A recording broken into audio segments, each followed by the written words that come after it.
ઈરાનના સર્વોચ્ચ નેતા આયાતુલ્લા અલી ખામેનીના મૃત્યુ બાદ પણ ઈરાન ગભરાટની સ્થિતિમાં ઊભી થઈ ગઈ છે. ગુજરાત બનશે ભારતનું ગેટવે ટુ સિલિકોન ગાંધીનગર ખાતે ગુજરાત સેમિકન્ડક્ટર કોન્ફરન્સ 2026નો ભવ્ય પ્રારંભ કરાવતા મુખ્યમંત્રી શ્રી ભૂપેન્દ્ર પટેલ. સાળંગપુર ધામમાં રંગોત્સવના વિવિધ પ્રકારના દિવ્ય ભવ્ય આયોજનની તૈયારીઓ. ઇઝરાયેલી હુમલાઓ વચ્ચે દુબઈમાં ભારતીય બેડમિન્ટન ખેલાડી પીવી સિંધુ ફસાઈ.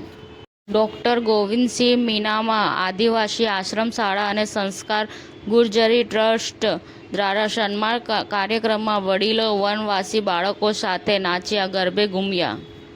લીંબોઈ આદર્શ વિદ્યાલય શાળા પરિવાર દ્વારા મંડળના પ્રમુખશ્રીના 71મા જન્મદિવસની ઉજવણી. કર્ણાવતી યુનિવર્સિટી ખાતે નેશનલ લેવલ મૂટ કોર્ટ કોમ્પિટિશન 2026નું ભવ્ય સમાપન. કચ્છમાં અફીણની ખેતી પર પોલીસનો સર્જિકલ સ્ટ્રાઇક. રાપરના ભીમાશરમાંથી 9.28 કરોડનો મુદ્દામાલ ઝડપાયો. સાથનો 37મો સ્થાપના દિવસ જાતિ સમાવેશક શહેરી વિકાસ માટે સંવાદ અને સંશોધન અહેવાલોનું લોન્ચિંગ કરવામાં આવ્યું.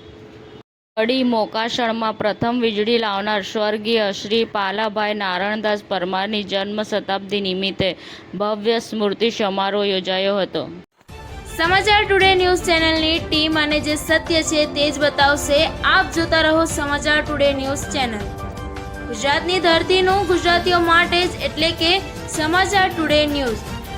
અમારી સમાચાર ટુડે ન્યૂઝ ચેનલને લાઇક કરો, શેર કરો અને સબસ્ક્રાઇબ કરો અને જોડાયા રહો સમાચાર ટુડે ન્યૂઝ ચેનલ સાથે.